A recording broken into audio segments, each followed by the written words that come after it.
Minuto 1.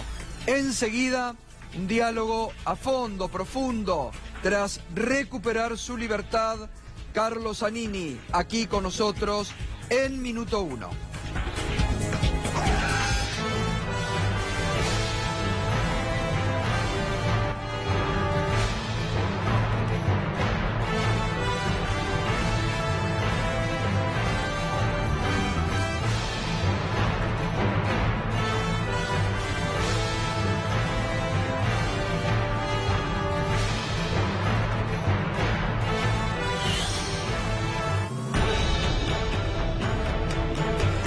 Hace instantes, en el sur de Brasil, atacaron a balazos a la caravana del expresidente Lula da Silva. Pedro Brigger amplía. Esto es así, Gustavo. Efectivamente, nuestra caravana está siendo perseguida por grupos fascistas, es lo que tuiteó hace unos minutos Lula da Silva. Ya tiraron huevos y piedras. Hoy un tiro alcanzó el ómnibus en el que estábamos viajando. Efectivamente, Lula da Silva, se lo venimos comentando, está recorriendo el sur de Brasil. Ayer estuvo en Iguazú en un acto junto al expresidente de Paraguay, derrocado él en su momento, Fernando Lugo. Grupos fascistas están atacando a tiros a la caravana del expresidente Lula da Silva. Ayer hubo huevos y piedras, esto es muy claro.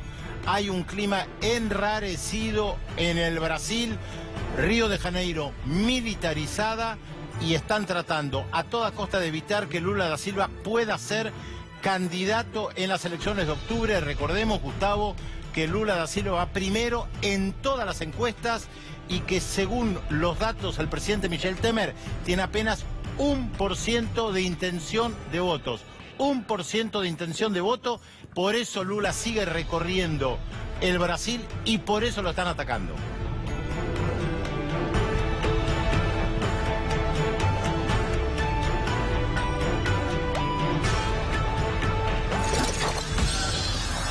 Ya se encuentra en nuestros estudios Carlos Zanini tras recuperar su libertad.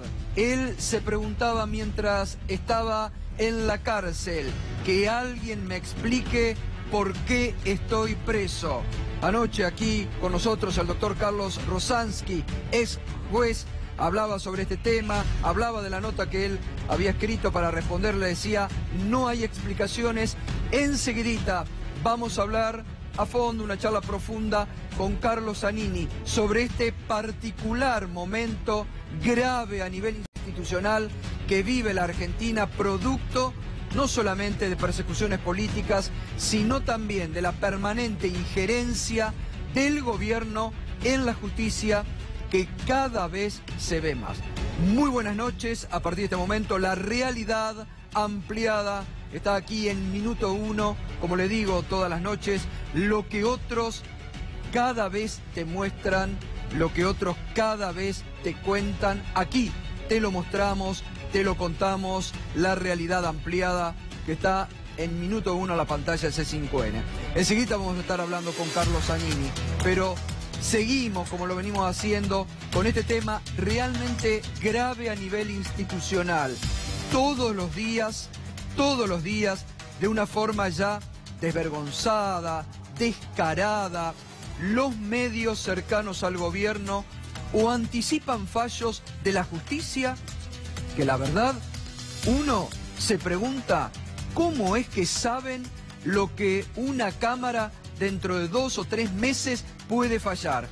Sin embargo, hoy, enseguida lo vamos a ver, ya en el diario Clarín están anticipando cómo va a fallar la Cámara de Casación en la causa Cristóbal López. ¿Es una presión de esta entente mediática y del gobierno sobre una Cámara? ¿O ya está escrito el fallo?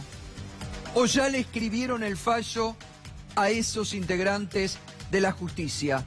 Porque la verdad que llama la atención que algunos buscan, donde no hay, encontrar supuestas coimas, hablan alegremente, ensucian a camaristas que han fallado de acuerdo a derecho, pero nada se preguntan sobre la visita del titular de la AFI, Gustavo Arribas, para apretar al camarista Jorge Ballestero. Nada se preguntan sobre el otro llamado de un alto funcionario de la justicia que Jorge Ballestero tuvo para que no falle como falló. Nadie se pregunta ni investigan sobre lo que dijo la Suprema Corte de Justicia en su acordada de los tribunales que el gobierno pretende armar a imagen y semejanza de Cambiemos. Eso, que es grave a nivel institucional, no se investiga en el Consejo de la Magistratura, tampoco nadie se pone colorado ante la vergüenza institucional que significa una justicia o parte de la justicia cada vez más tomada por el gobierno de Cambiemos. Y hoy han acontecido varias cosas. Por ejemplo, el operador político del gobierno en el Consejo de la Magistratura, Pablo Tonelli, que salió muy duro contra la Corte por la acordada, que obviamente disgustó al gobierno, que tiró abajo el Tribunal Federal Oral número 9. Dijo Pablo Tonelli contra la Corte: no es el único absurdo cometido por la Corte. La acordada 4 también es un absurdo. Llama la atención la absoluta falta de fundamentación.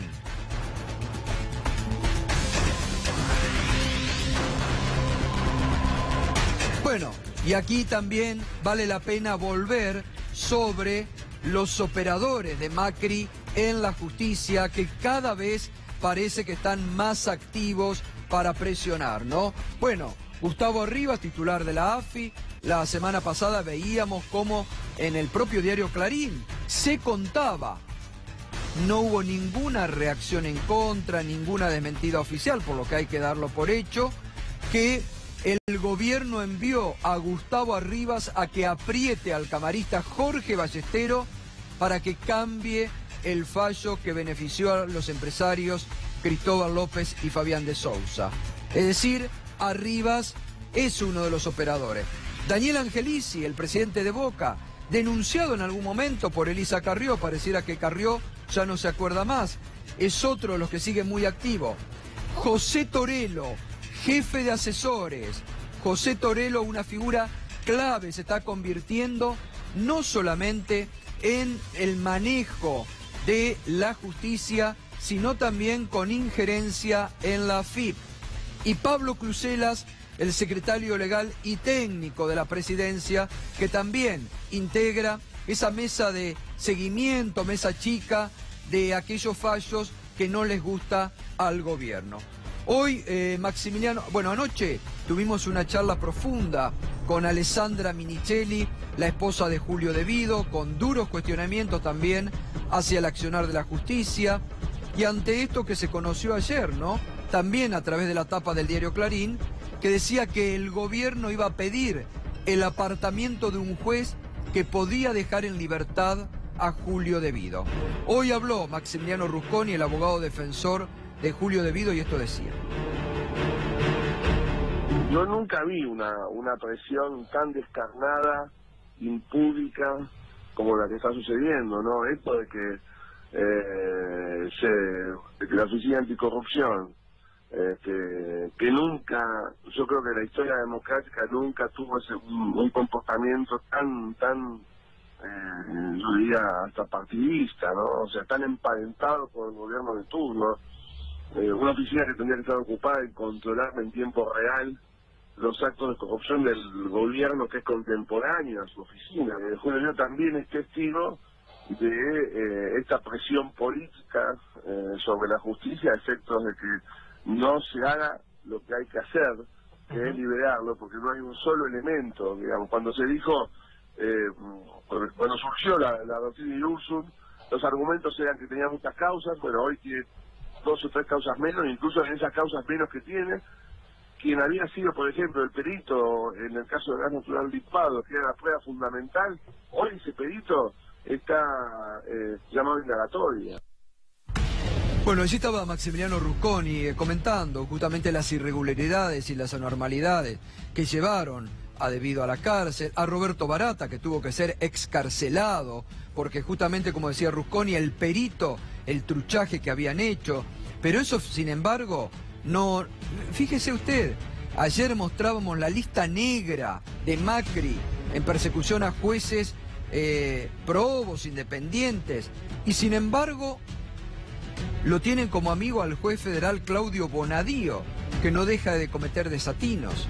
Entonces realmente la doble vara está en su máxima expresión. Fíjese lo que ocurrió hoy también en el Consejo de la Magistratura, donde abrieron una investigación por los fallos de los camaristas Jorge Ballestero y Farag. Ayer lo decíamos, lo comentábamos. Cuando Eduardo Farag y Jorge Ballestero ratificaron el sobreseimiento del presidente Macri por las escuchas ilegales en el ámbito de la ciudad de Buenos Aires, que al único que le dictaron sobreseimiento fue a Macri, porque todos los demás imputados van a juicio oral y público. Claro, el presidente recién asumido, para algunos jueces les pareció que no podía estar procesado por un caso grave como era el de las escuchas ilegales. Sin embargo, cuando Jorge Ballestero y Eduardo Farag ratificaron ese sobreseimiento, nadie se escandalizó.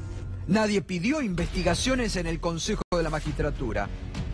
Lo que sucede es que al gobierno y a los radicales en Cambiemos les molestan los fallos que salen desde la justicia independiente y que no son como ellos los dictan desde algún despacho o como ellos los indican o les gustaría que sean. Hoy, Rodolfo Tailade en el Consejo de la Magistratura esto decía. Ahora, si usted quiere encargarse a un juez en particular porque está en la lista que aparece en La Nación o aparece en lo de Majul, es un problema de ustedes.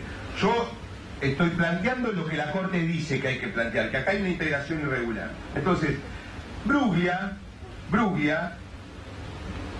con una desfachatez que no he visto nunca en mi vida, acepta la subrogación en la sala primera y pide licencia en el top 4. Y ustedes se la dan. Sin preguntar si eso afectaría el normal funcionamiento del top 4, sin preguntar, y hoy me acabo de enterar que el top 4 tiene 70% más de causas asignadas que, por ejemplo, el top 1.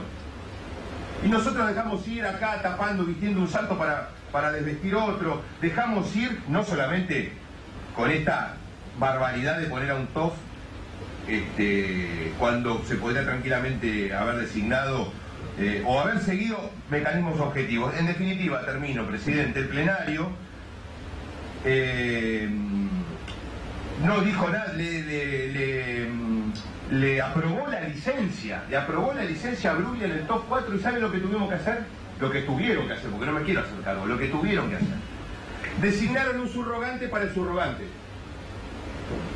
A ese nivel de locura llegamos en este Consejo con las designaciones a dedo. ¿Sabe qué? En el fondo, presidente, eso nos pasa por poner en manos de este cuerpo de un vinguero. Nos tenemos merecido esto que está pasando. Cuando el vinguero maneja un Consejo de la Magistratura, suceden cosas como esta. El diputado Rodolfo Tailade. Obviamente, Darío, cuando hablaba y se refería al vinguero que maneja el Consejo de la Magistratura, se refiere al presidente de Boca, Angelici, ¿no? Tal cual, y lo que dijo es textual.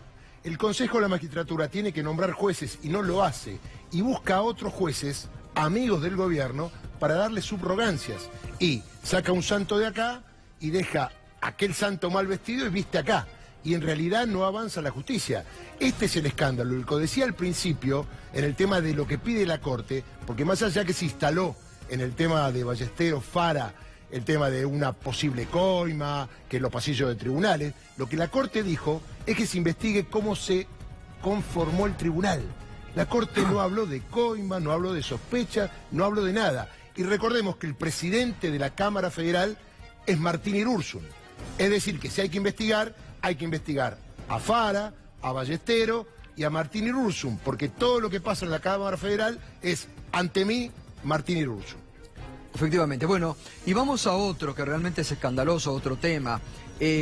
Cómo hoy queda adelantado a través del diario Clarín, que ya saben, cómo va a ser un fallo de una Cámara que todavía no tiene fecha de reunión, que todavía no tiene fecha, ni siquiera ha tomado en sus manos el trámite, la apelación que hizo la AFIP. Hoy justamente lo despidieron con todos los honores en la Casa de Gobierno al titular de la AFIP, Alberto Abad, que también prejuzgó en varios momentos. Porque Alberto Abad, lo hemos dicho en más de una oportunidad, ha sido una de las personas que desde el gobierno han buscado de todas formas que este grupo quiebre, que este canal, estos medios cierren, porque atención, en definitiva están buscando el cierre de estos medios por ser críticos al gobierno. Y atención, porque esto no es joda. Esto no es joda. Están buscando justamente el apriete, el asfixiar y el cierre. Le ha impedido a Alberto Abad cualquier tipo de solución para que se pague lo adeudado. Y hoy justamente al retirarse, fíjese qué obsesión de Alberto Abad con estos medios y con este grupo, que al retirarse dijo: la Cámara de Casación va a poner las cosas en su lugar. Como también Alberto Abad, que el año pasado, Alberto Abad, fíjese cómo se meten y se inmiscuyen en la justicia, dijo: no le vamos a dar moratoria al grupo Indalo porque el juez Ercolini va a procesarlos. Esto lo dijo Alberto Abad el año pasado. Un escándalo en cualquier país del mundo. Solamente en la Argentina, con el grado de injerencia que la política tiene en la justicia, estas cosas, muchos se hacen los distraídos. Y hoy Alberto Abad volvió y dijo: la Cámara de Casación va a poner las cosas en su lugar. Es decir, ya desde el gobierno también saben, parece, cómo van a salir esos fallos. ¿O será que ya se los tienen escrito y se los van a dar? Que sería bochornoso para esos jueces. Ahora Darío los va a indicar quiénes son. Pero fíjese lo que escribieron adelante en conjunción, porque Alberto Abad ha trabajado muy en conjunto con el diario Clarín, ¿no? Y fíjese en conjunción hoy lo que dice: caso Cristóbal López. El juez Carlos May se excusó y lo reemplazará Eduardo Rigui. Pero fíjense después, más adelante, lo que ya anticipan desde las páginas del diario Clarín.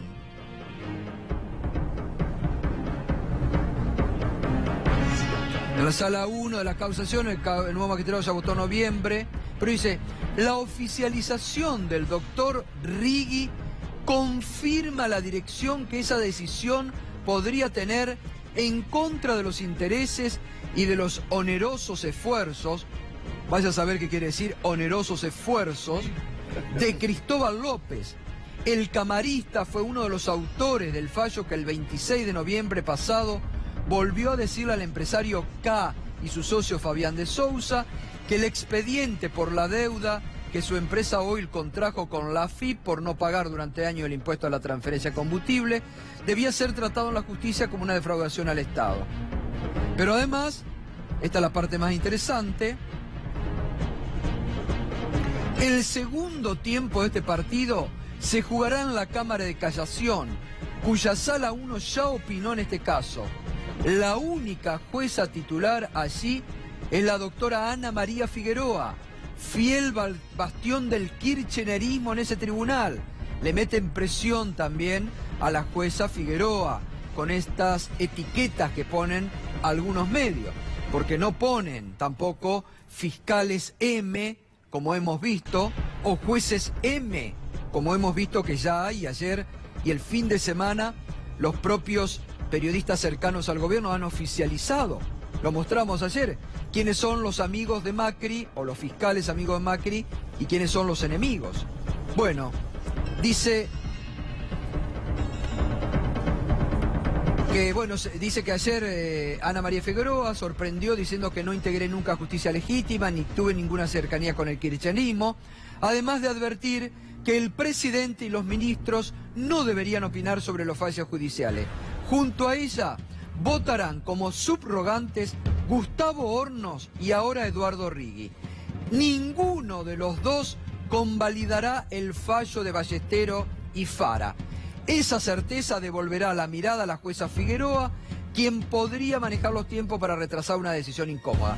Se adelantan en el diario Clarín, ya saben que los jueces Gustavo Hornos y Eduardo Righi no van a convalidar el fallo Ballesteros y Fara. Y yo me pregunto, Darío, primero, ¿esto no es prejuzgar? ¿Cómo saben que ya estos dos jueces van a votar en determinada decisión? ¿Le han escrito el fallo? Mirá, vamos a hacer un poco de derecho penal. El planteo ahora se hace ante la misma sala de la Cámara Federal. Fara, Ballesteros van a tener que decir si abren o no el recurso.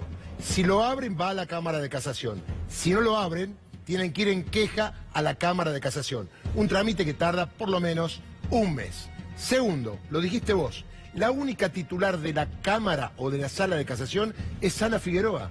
Los demás son subrogantes. Gustavo Hornos, que llega de otra sala, Eduardo Righi, que llega de otra sala. Es decir, que la única titular que tuvo siempre el expediente en ese lugar y sabe de qué va la cuestión es Ana Figueroa. Y otro dato, vos sabés que el tema del recurso de casación no se abre porque sí.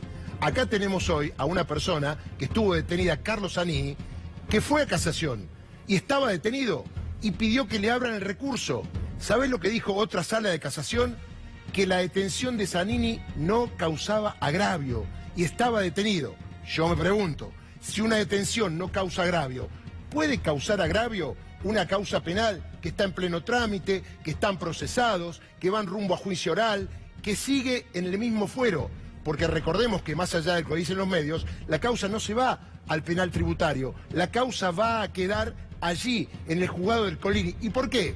Porque en el fallo anterior de esto que citan los medios, lo que dijo la Cámara de Casación no dijo que había evasión o había administración fraudulenta, dijo, como el Colini tiene otros expedientes vinculados a estas personas, tema Los Sauces, tema Otesur, eventualmente cualquier delito que surja debe ser llevado por ese juez que tiene otros expedientes. Es decir, hay que leer las causas. Lo que yo le digo es que me tomo el trabajo de leer. Si los medios quieren plantearle otra cosa por la persecución que hay a estos dos empresarios, porque estuvieron relacionados con el kirchnerismo, esto no es derecho. Yo lo que le cuento es lo que es derecho. No sería normal que la Cámara de Casación Penal abra el recurso. Es decir, no tendría que tratarlo desde el punto de vista de la jurisprudencia. Además, Darío, ya te anticipan por los medios cómo va a salir el fallo.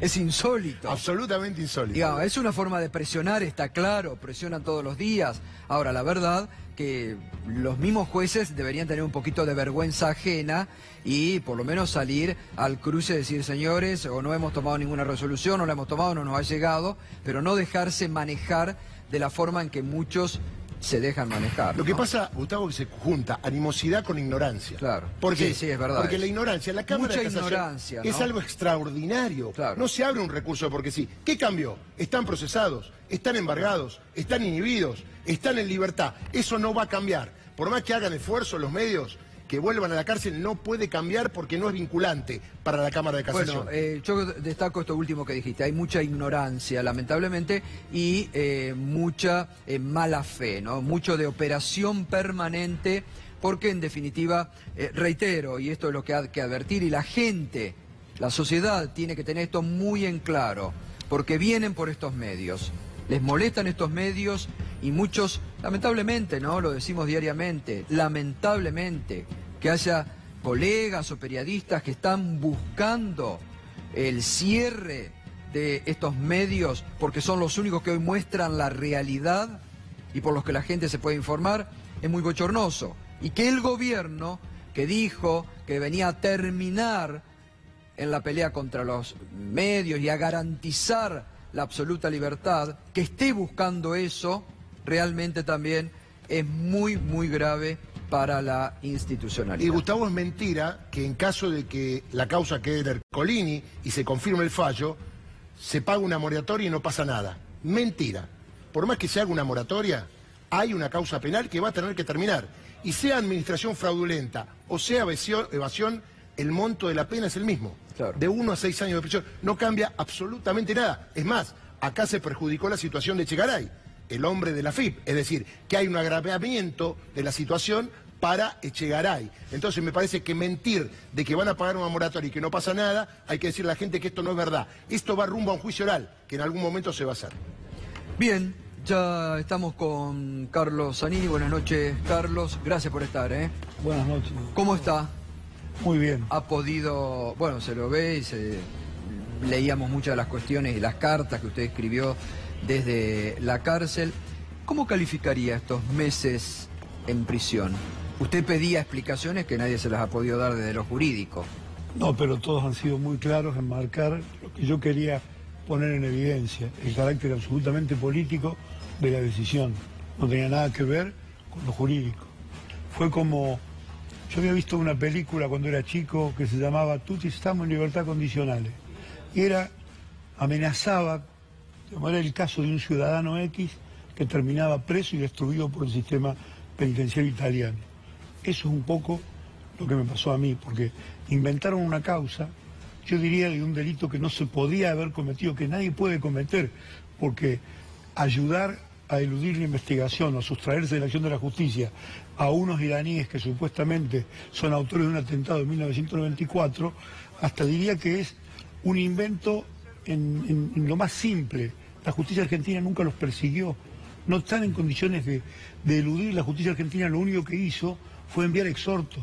Lo que hizo el gobierno fue intentar que un juez fuera a Irán a tomarles declaración. Y eso no se pudo hacer, ni siquiera eso se pudo hacer, de modo que no hay nada. Este es el problema que tuvo siempre la causa. Nadie me pudo mostrar una prueba que dijera que yo de alguna manera... Es más, Gustavo, si alguien me demostrara que yo de alguna manera ayudé a autores de tan horrible atentado, yo solo me pongo preso. Yo solo me pongo preso, yo solo me castigo, porque es un hecho terrible en la historia argentina. En mi concepción de lo que había que hacer respecto de la justicia en la Argentina, estaban muy presentes AMIA y los desaparecidos. Yo pensaba que en la Argentina había un muro de impunidad que, si no era derribado, iba a impedir que las instituciones funcionaran sanamente. Y nos abocamos a derribar ese muro de impunidad.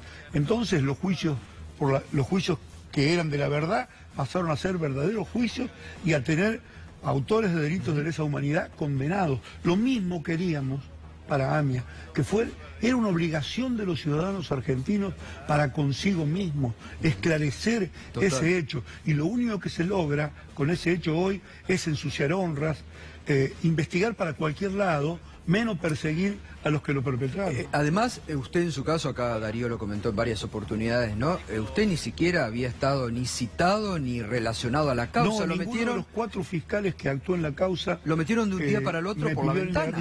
4 fiscales porque, digo, Nisman no me acusó, que era el que estaba más cercano a la causa. Polichita, cuando recibió la causa, no pidió mi indagatoria. Italiano no... ¿Y cuál fue el argumento para detenerlo entonces? Bueno, la resolución del juez. Por eso lo metió el juez por la ventana. El juez por sí. O sea, lo agarró, lo trajo. Inventó una guerra porque, digamos, el por qué inventar una guerra, porque el encubrimiento tiene la excarcelación como consecuencia. Claro. En cualquier esquema jurídico, para cualquier argentino, menos para Carlos Zanini, esa es la excarcelación. En realidad no hay nadie preso por encubrimiento en esto de Argentina. Era el único. Se está ahora haciendo el juicio. Con otra cosa muy fuerte. Al mismo tiempo que yo estaba detenido por ese delito, se estaba desarrollando un juicio penal por encubrimiento, con hechos mucho más graves que el simple encubrimiento, con un juez filmado entregándole plata a una persona para que denuncie e implique a otros respecto del mismo atentado del que estamos hablando. Bueno, eso es lo que dice la fiscal. No pasaron un día, que la fiscal muy bien lo tomó dice, como... ¿no? Pero que acá lo hemos marcado. Digo, Gustavo, yo quiero hacer ver una cosa, porque acá es tanta la presión mediática y es tanta la simplificación de los problemas que tienden a que el ciudadano crea que la cárcel es alguna solución, o para la seguridad, o para la lucha contra la corrupción. Creen que la línea que separa la inocencia de la culpabilidad está en las rejas de cualquier instituto penal, y no es así.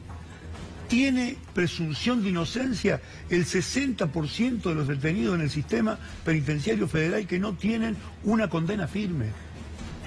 En institutos que están pensados para tener a personas condenadas, que no pueden distinguir a un inocente de un culpable, como no pueden distinguir a uno que tiene presunción de inocencia y uno que ya ha sido condenado. Entonces, pero la gente le han vendido, le han puesto en la cabeza, le han activado metáforas en el cerebro donde dice, pero que se pudre en la cárcel. Chorro.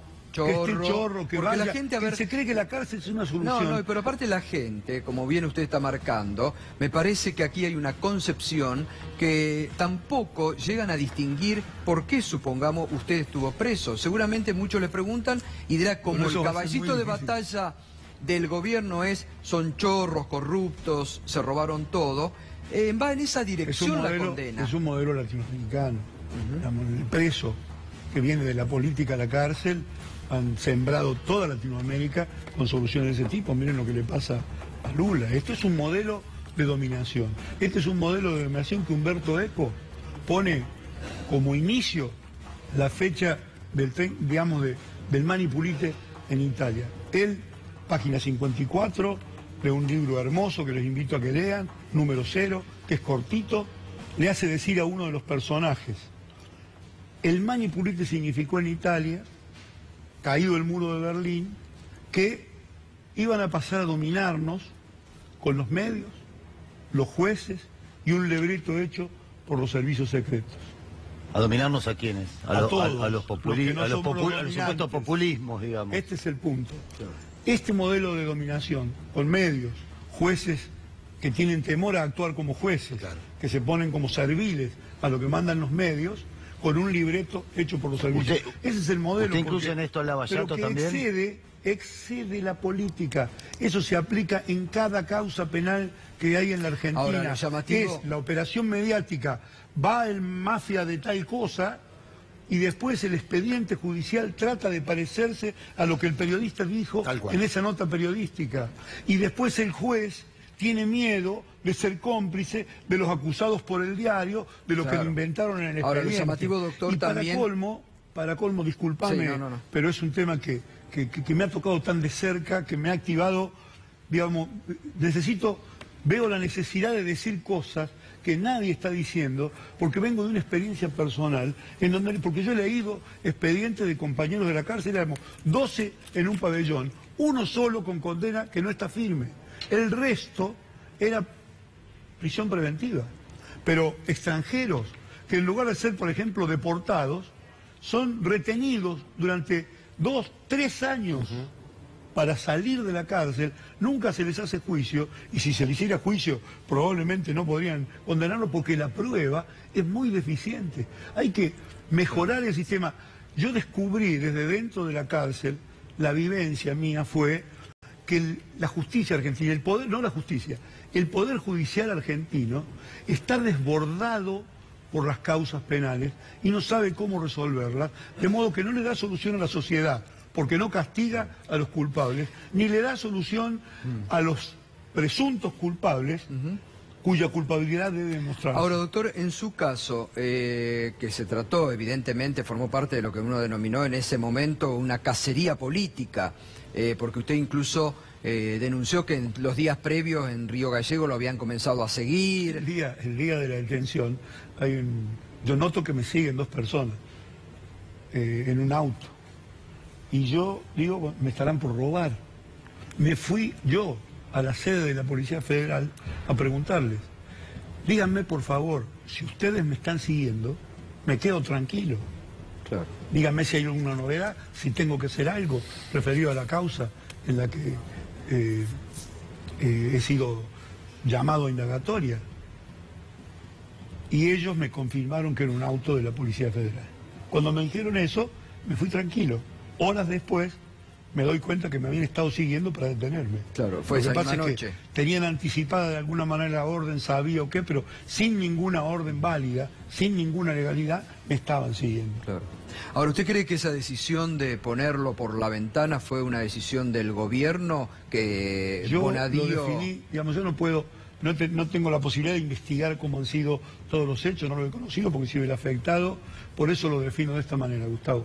Yo estuve por voluntad de los que mandan y por el miedo de algunos jueces. Yo no sé por qué deciden de ese modo, sé que había una decisión de que yo estuviera ahí, no hay ningún argumento jurídico. El planteo inicial, que es el de inventar una guerra, fíjate vos, fue corregido por la Cámara. En una semana. En una semana, corregido por la Cámara, pero de una manera, te diría, amistosa con el juez, cuando correspondía decirle, es ilegal lo que usted ha hecho. Claro. Y No sacarlo puede de la seguir causa. esta Normalmente hay que sacarlo de la causa. Ahora, pero el tema tiene no está... solución en el Código Procesal. Sanini, el la tema... Cámara en un renglón dice, el juez desarrolla algo que va a quedar en los anales del derecho argentino como la mayor gafe o butade o patinada de alguien que desarrolla 4 páginas de explicación de por qué hay concurso ideal entre traición a la patria y encubrimiento, cuando en la definición del delito de traición a la patria dice siempre que no encaje en otra figura penal. Es decir, es un delito que no puede convivir con otro, la traición a la nación. Exacto, eso es lo que iba a decir, no hay dos delitos. No puede, es uno u otro. En ese caso funciona un sistema distinto de concurso, excluye el concurso, el propio Código Penal que el juez estaba obligado a observar. Viola ese Código Penal cuando desarrolla toda esa tesis del concurso ideal. La Cámara, en lugar de desarrollar 25 páginas con antecedentes históricos, partiendo de Blackstone, partiendo desde Rousseau, partiendo de Montesquieu, le dice, le confirmo la prisión preventiva a Zanini, pero ojo, eso del 214 no va, Es como un avisito muy pequeño, que le dice esto. Si esos jueces actuaron por conocimiento, si ellos creen eso, digamos, estamos mal. Ahora, como miembro del Poder Judicial que no sabe el derecho. Lo curioso es que usted no está absuelto, digamos. Usted salió encarcelado y esto sigue caminando. Es el punto que yo estoy Porque tratando de explicar. Claro. Pues yo estoy en libertad y estaba preso. Salí, pero nada cambió para mí. Claro. Porque yo todavía tengo pendiente un proceso judicial. Yo voy a estar sentado en un banquillo de acusados. Después de 30 años de función pública, sin una causa, sin una denuncia. Ojo, no digo que el que haya tenido denuncia o causa tiene que estar preso. Digo, tampoco. Se está definiendo mal este tema. Ahora hay un tema... Las investigaciones que se están haciendo se pueden hacer con esas personas en libertad. Bueno, pero Esa hay un tema principio de grave que inocencia. usted está marcando recién, Carlos, que lo venimos marcando todos estos días frente a las barbaridades que están ocurriendo, que realmente para la Argentina y para la democracia es malo. Usted dice, el juez actuó mal, en lugar de la Cámara hacerle un llamado severo, amigablemente le dice. Entonces, esta doble vara, digo, Bonadío tiene, lo decimos todos los días, infinidad de pedidos de juicio político. Un rosario de pedidos de juicio político. Digamos, más allá de los factores de este caso. ¿Cómo es que piden investigar a Ballesteros y a Fara porque han dado un fallo que a ellos no les gusta, y a jueces que cometen este tipo de irregularidades, groserías jurídicas, nadie pide investigarlo? Digo, aquí hay también, digamos, una... Están actuando dos capas de blindaje que son inefectivas porque la gente los putea en las canchas, los putea en los teatros, los putea en todos lados. Donde se junta la gente, putean al gobierno. Pero ellos creen, y muchos opositores creen, que hay un blindaje. Hay dos tipos de blindaje. El primero, que cierto periodismo brinda, no repreguntando, no yendo a una pregunta un poco más profunda y no hablando de lo que puede provocarle daño al gobierno, ocultando simplemente. Hacen un verdadero periodismo militante y con una convicción y con un miedo a que las cosas cambien terrible que se les nota en las caras cuando hablan. Pero hay otro blindaje que es más metafórico, que es más duro, que es más de atrás, que es el blindaje del se robaron todo, claro, que nubla las mentes, que lobotomiza, que impide pensar. Porque yo recuerdo a los inicios de cualquier gobierno, lo hizo la Alianza en su momento, lo hizo también este gobierno. Con la plata que vamos a ahorrar de la corrupción, vamos a construir con esta plata se puede haber construido 1000 jardines de infantes. Claro. ¿Sabe qué? Los únicos que en todos estos años construyeron jardines de infantes, escuelas, universidades y abrieron aulas, fuimos nosotros.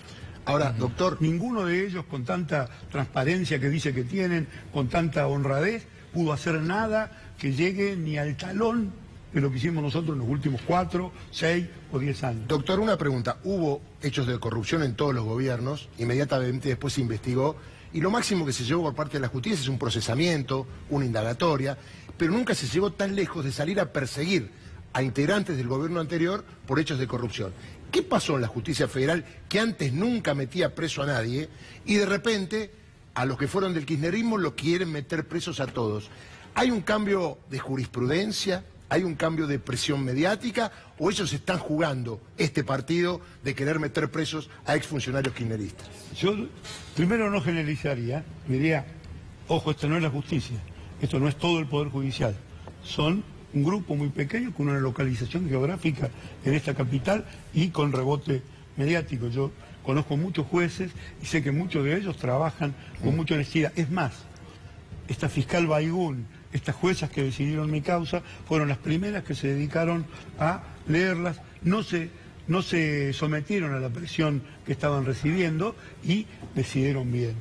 Es sin duda un cambio de época y quieren quedar bien con el gobierno, pero además hay una gestión de los servicios, hay una gestión explícita ya con esto de las reuniones, con esto de los llamados, para transformar eso en una cuestión que les ayude para la política. Claro. Mientras más va para atrás el gobierno en la consideración de la gente, más presos necesita, porque quiere activar la metáfora de que están luchando contra la corrupción, están luchando contra el delito, para fortalecer a un sector de votantes que a nosotros, que siempre pensó que los peronistas son ladrones. Usted habló de un clima de época. ¿Esto incluye en el clima de época el Lavallato también lo que está ocurriendo en Brasil? O sea, este diagnóstico que usted hace de la justicia en América. Yo estaba escribiendo algo antes de salir y decía, ¿cómo le pongo al gobierno? A este gobierno le voy a poner temer, todo con mayúscula, oso, temeroso, para tratar de ver el parecido que hay con Brasil. Yo creo que hay un esquema continental de dominación que pone a la detención de los políticos como algo para desprestigiar a la política, pero a la vez para hacer pensar que hay una lucha para combatir la corrupción. Yo creo que la corrupción se combate de otra manera. Yo de ninguna manera, cuando defiendo la libertad, estoy defendiendo la corrupción. ¿Cómo se combate la corrupción? Si todos... ¿Pero cómo? A ver, porque dijo esto, la corrupción... Investigando hasta las últimas consecuencias, todo. Abriendo... De un lado y del otro. De un lado y del otro, ¿no? Pero yo tenía celdas preparadas que estaban libres en el pabellón. Una para Languren, una para Caputo, otra para Macri. Pero ¿saben qué? Yo no quería que los llevaran en mis condiciones. Yo quiero que primero los condene la justicia argentina. Porque hay algo que no se ve hoy, pero que en algún momento se va a ver. Acá hay una independización de los poderes judiciales de lo que es la política local. Va a haber alguien fuera de las políticas locales que va a decidir tal cual va preso. Digamos, Petrobras, Odebrecht, no se puede escindir de la competencia que tenían con empresas norteamericanas. Cuando Embraer vendía aviones que debía haber vendido la Boeing, tenía problemas judiciales ¿en dónde? En Nueva York. Claro. Es decir, es un modelo continental. Ahora, lo que es también... creen que lo fortalece cuando hacen eso. Lo que es muy escandaloso... Lo hacen con un objetivo político. Claro, lo que es muy escandaloso, que aquí lo hemos remarcado en más de oportunidad, que nadie se ponga colorado, incluso desde la dirigencia política opositora, frente a una noticia como salió la semana pasada en el diario Clarín, que decía: el gobierno envió al titular de la AFI, Gustavo Arribas, a visitar al camarista Jorge Ballestero para que cambie su voto. Lo mandó a apretar. Digo, y nadie se pone colorado. Yo creo que eso tiene mucho que ver con la activación de las metáforas que llevamos por la manipulación mediática. Yo creo que tiene mucho que ver con el blindaje de que hablamos y de la forma en que actúa. Para mí, digamos, el papel histórico que jugaron nuestros gobiernos, si vos lo querés ver, absolutizando una de las tareas que se llevaron a cabo, fue a partir del diagnóstico que se explicitó el 25 de mayo del 2003, recuperar poder para la política. Ahí se decía en ese discurso, la política ha delegado en las corporaciones la decisión de los temas económicos.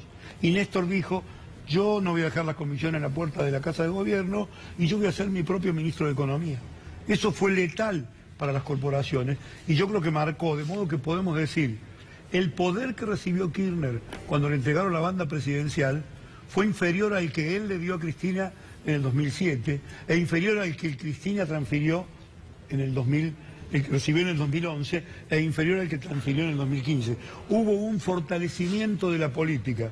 Hoy estamos andando un rumbo que exactamente nos lleva al punto inicial. No nos lleva al 2001 solamente porque las medidas tienen ese objetivo económico, sino que además quieren retornar el poder a las corporaciones, pero de un modo que no vuelva a la política. Es como si hubieran dicho, vamos a tomar las medidas para que no nos aparezca un Kirchner en las próximas elecciones, no sea cosa que un loquito se piensa que, tiene poder y quiere cambiar las cosas. Hoy lo que se dice es que este gobierno es el gobierno de los CEOs o de los empresarios en el poder. Con una cuestión central, se quieren llevar el poder a las corporaciones, compran las eléctricas, compran todo, se quieren adueñar de todo para ser la corporación y después digitar políticos con alguna popularidad y sin ningún arraigo social y compromiso con ninguna idea. Ahora, el diagnóstico está claro. ¿Cómo se sale de esto? Porque digo, pero todo está bien, todo muy bien. Su descripción es perfecta. Todo está mal. Bueno, está bien, pero la descripción es perfecta. ¿Cómo se sale? Yo tengo un optimismo estratégico. Siempre que se quiso aplicar un plan de esta naturaleza, el pueblo argentino lo derrotó y cambió el rumbo. Esto lo vienen queriendo hacer desde cuando lo voltearon a Irigoyen, cuando lo voltearon a Perón, durante el golpe. Esto, Martínez de Oz quería hacer eso. Es decir, la persistencia oligárquica es admirable. Ay, pero esta vez llegaron con elecciones, ¿no? Claro. No, pero, ¿Cuánto hay de la presencia? Pero la gente no votó este plan de ajuste, a la gente no le dijeron, ojo, no hay que confundir ganar las elecciones con legitimidad en la acción. La legitimidad en donde hay voluntad popular es cumplir la voluntad popular. Estos señores cuando le quitan la plata a los jubilados, cuando echan trabajadores, cuando cierran la industria argentina, no están cumpliendo la voluntad popular. Son ellos los que están afectando la base de las instituciones y la base de la política en la Argentina, porque debieran ser fieles a lo que dijeron, porque ellos dijeron, no, el fútbol para todos va a seguir. ¿Y dónde está? Ellos dijeron, la inflación la curamos en 2 días, es lo más fácil, el dólar no es problema. ¿Dónde están? Ahora, Carlos, la gente no votó esto nos da esperanzas, esto nos da expectativas. La gente está luchando contra esto. Lo que falta es que la política se ponga al frente de eso, lo represente bien, se purgue de sus errores, de sus vicios. Y ahí hay un problema. Bueno, ese pero problema... la política no se está poniendo al frente ese de eso. Problema, bueno, por eso digo que el blindaje actúa dentro de la política. ¿Y va a aceptar la gente que se equivocó, que votó a este gobierno? Porque eso es más difícil. Yo veo síntomas de que sí, puede que no.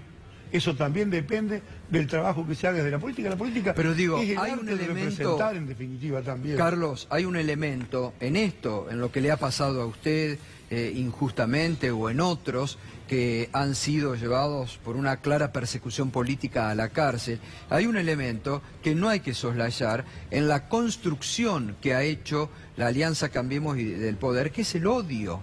Hay mucho odio a todo lo que representen una forma de expresar o el populismo o políticas de bienestar para un país. Es el mismo odio, Gustavo, que llevó a que le rompieran el colchón a Irigoyen buscando la plata que decían que tenía escondida. ¿A quién, el perdón? Mismo odio a Irigoyen.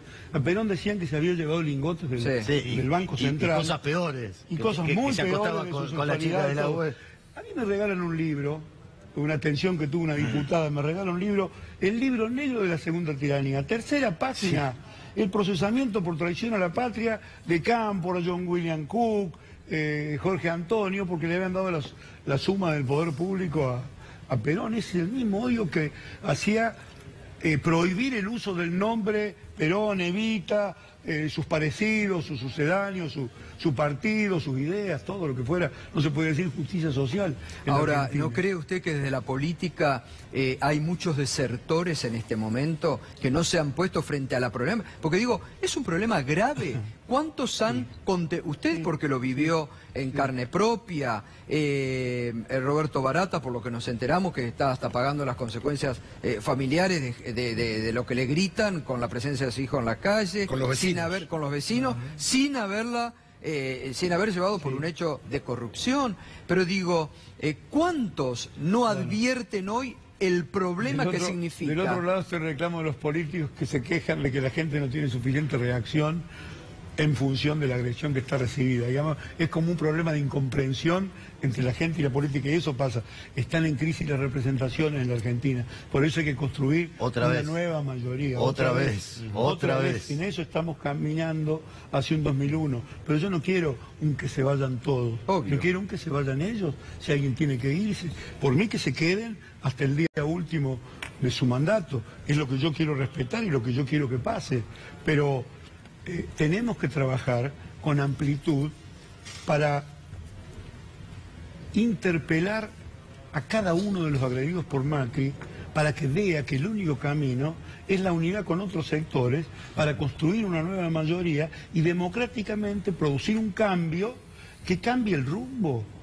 Porque nos estafaron, porque estafaron a la gente. Le dijeron que iban a hacer una cosa y están haciendo otra. Eso no se puede hacer. Eso tarde o temprano tiene castigo. Los beneficiarios de ese castigo podemos ser nosotros como puede ser cualquier otro.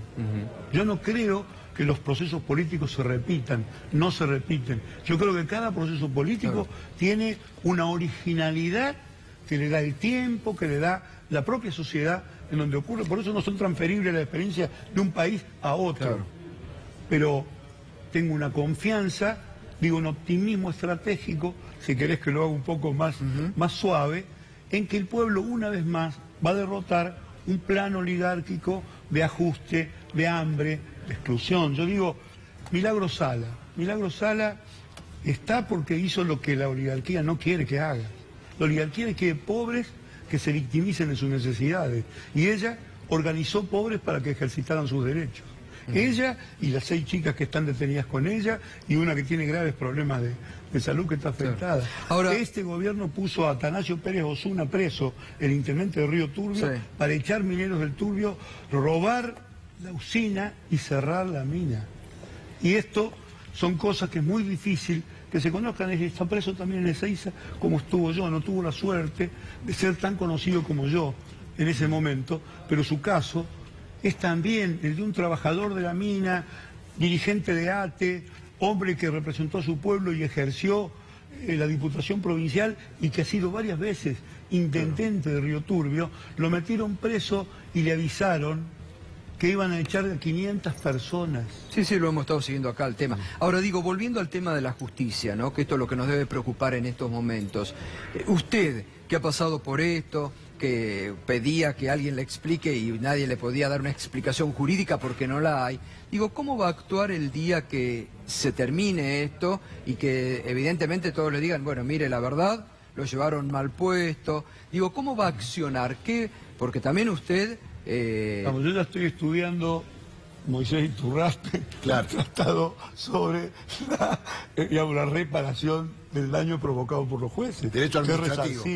Yo... yo voy a cobrar una pensión por haber estado preso en la dictadura y creo que voy a tener que ser indemnizado por esto que me están haciendo. No lo voy a transformar como es, que es una cuestión económica, es la cuestión simbólica de que repare el Estado el mal que está produciendo. Este mal se hace de la política, pero lo hace el Estado en nombre de todos.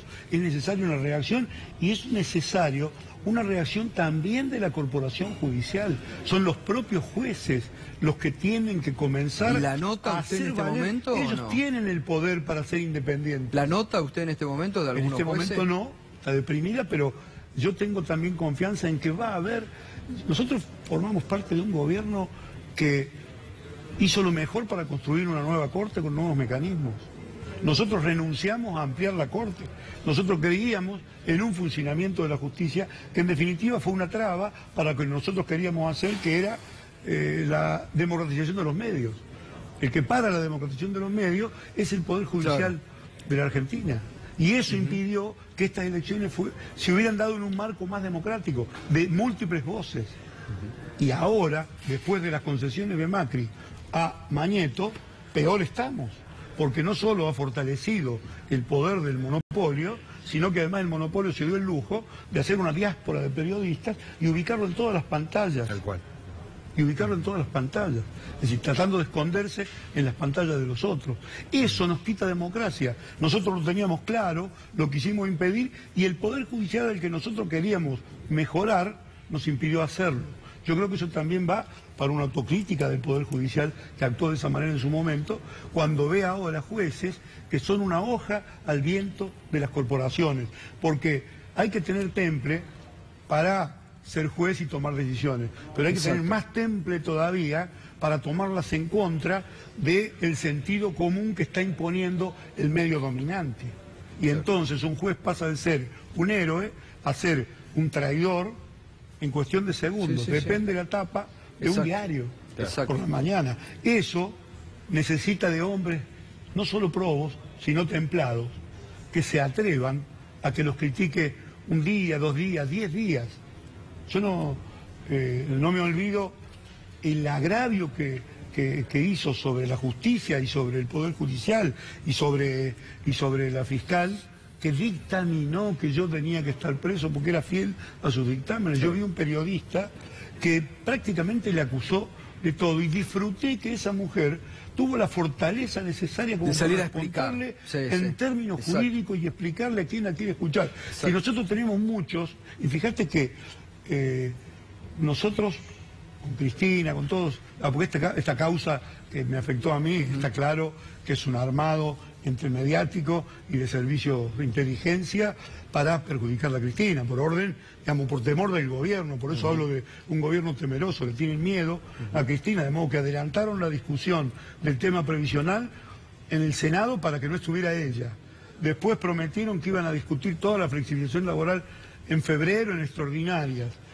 No pudieron pararla en su juramento con el pedido de desafuero y entonces cambiaron el libreto, sacaron un decreto 27 para cambiar toda la legislación posible que fuera importante para poder trabajar sin Cristina en los temas que les interesan, pensando en que con el desafuero la van a callar, que con el desafuero le van a impedir ser senadora y que con una condena le van a tratar de impedir que sea candidato, como están haciendo a Lula. El modelo es el mismo, lo que pasa es que vienen aplicándolo tardíamente y mal y desprolijamente. Bueno, Carlos, la verdad que ha sido un gusto y realmente las explicaciones que acá decimos todos los días hay que clarificar, ¿no? Y es importante que se den este tipo de explicaciones, ¿no? Así que le agradezco mucho su presencia. Bueno, gracias a usted. No, por favor. Les quería agradecer porque además cuando nos sentábamos a mirar televisión, nosotros teníamos televisión digital abierta en el pabellón, nos cerraban a las 12 de la noche, y bueno, este programa, no era imposición mía, pero terminábamos mirando acá para tratar de escuchar algo. Ganamos rating ahí. Ahí tenían... ¿No les cortaban? ¿No se lo cortaban? Yo estaba con un colombiano, un ecuatoriano, un chino, un mexicano, y el resto argentinos, éramos 12 en total. Los colombianos no entienden nada de la política nacional. Claro. Yo decía, Carlos, el canal que le gusta a usted. Porque estaban ustedes. Bueno, muchas gracias. Sé que han tenido intervenciones como Darío, muy certeras desde lo jurídico y con muy buena leche para quien estaba sufriendo en ese momento. Así que muchas gracias. Gracias, Carlos. Buenas noches. Carlos Zanini ha pasado esta noche aquí por Minuto 1, clarificando qué es lo necesario, clarificando la información y lo que le ha tocado vivir realmente en forma muy injusta, ¿no? Enseguidita nos vamos a meter de lleno en un tema que no nos olvidamos, el submarino San Juan, los 44 muertos, en un día donde hubo muchas novedades, donde se conformó la comisión bicameral. Van a estar aquí los familiares con graves imputaciones al ministro de Defensa Oscar Aguad y al gobierno que dice los ha abandonado. Enseguidita nos metemos en ese tema. Pausa y volvemos.